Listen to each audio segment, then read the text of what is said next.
Once you have the scoring title to your name, what's left for you? What do you need to do in your career before you can hang it up? I need to be on the floor with my boy. I got to be on the floor with Bronny. Who do you want to play with? Bronny is #1 on my fucking list. That's dope. He's #1 on my list that I want to play with for sure. You want him to beat you? You think? Nah, he can't beat me. It's family. It's always been family over everything. And so to be able to have this moment where I'm working still and I can work alongside my son, it's one of the greatest gifts I've ever got from the man above, and I'm going to take full advantage of it. LeBron James and his son Bronny, they're doing something that's truly incredible right now. Despite how you feel about the situation, and I believe both sides of the coin are very valid, no one can deny how special and rare this moment really is. LeBron is getting the chance to play with his son in the National Basketball Association, something no one saw ever happening ever. Now, with all the traction and all the notoriety this story has gotten, some people are bringing up one of the most controversial fathers we've ever seen in any sport, LaVar Ball. LaVar is the father of NBA players LaMelo and LiAngelo Ball, and we know that family hit the scene hard in 2017. Now, some of their popularity was for good reasoning, the star potential of his oldest son LiAngelo at UCLA, and some of it was for not so good reasoning, how braggadocious the father LaVar was about his sons. People thought that wasn't quite in the best interest for them and their individual futures. Now, if you were there, you know, LaVar said some of the craziest stuff. Lonzo, as a freshman in college, was better than prime Stephen Curry. Then he got real clownish and said he can beat Michael Jordan one-on-one back in his day. It became a real circus. The whole Ball family, and specifically LaVar, they were extremely relevant until they ultimately weren't. Really until his oldest son Lonzo wasn't quite what he thought he was going to be. And that pretty much wrapped up the story of LaVar on a mainstream stage. But one thing I think we all came to realize, yes, he was wrong about a lot, but he was also right about a lot as well.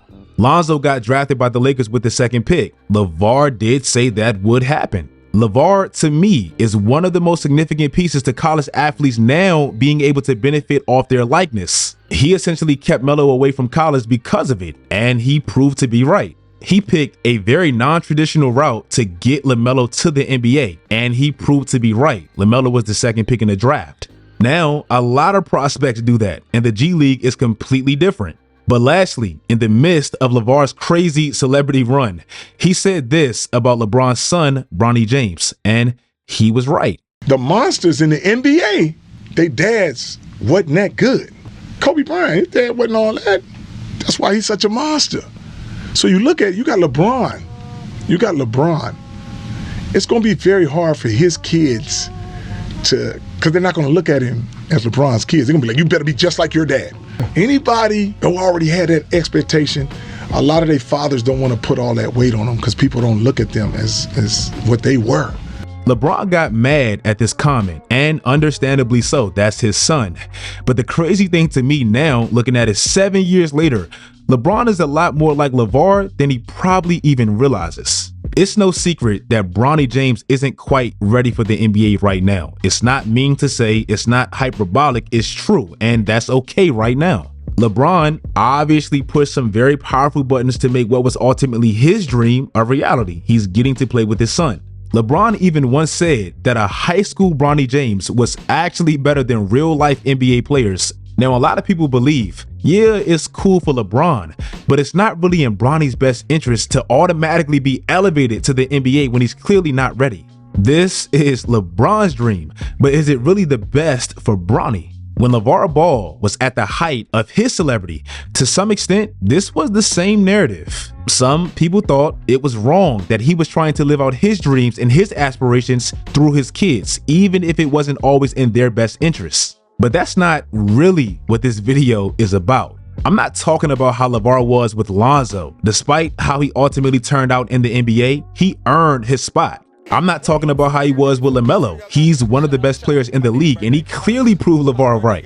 I'm talking about the middle son, LiAngelo, the one that didn't make it to the NBA. If you notice back then, when LaVar talked about his NBA sons, he would casually throw in his middle son, LiAngelo, and what it would look like if they all played together and someone gave him a chance. New York and Detroit I was talking about those two teams because they was going to try to find a way to get all my boys. Hey, with Melo, you're going to be good.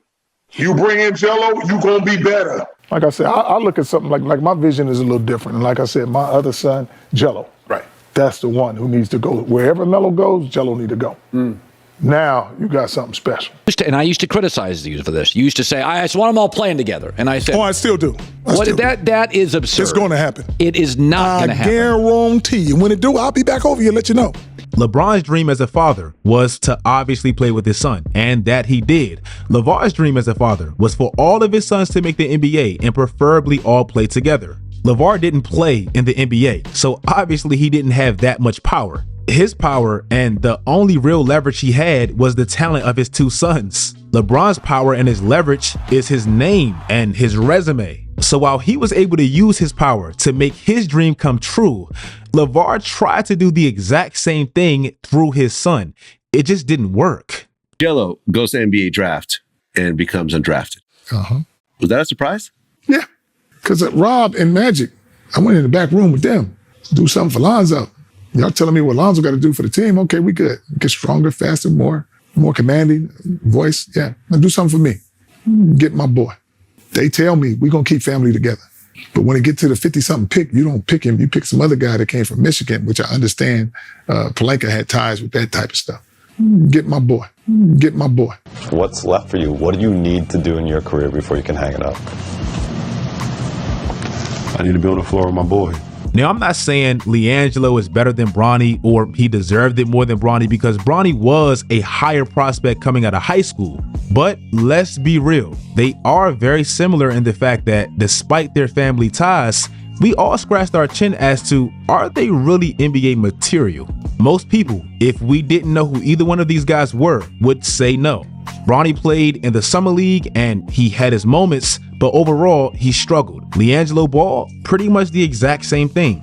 LaVar Ball isn't arguably the greatest player ever, so he never got to see his dream become true. LeBron is, so he did.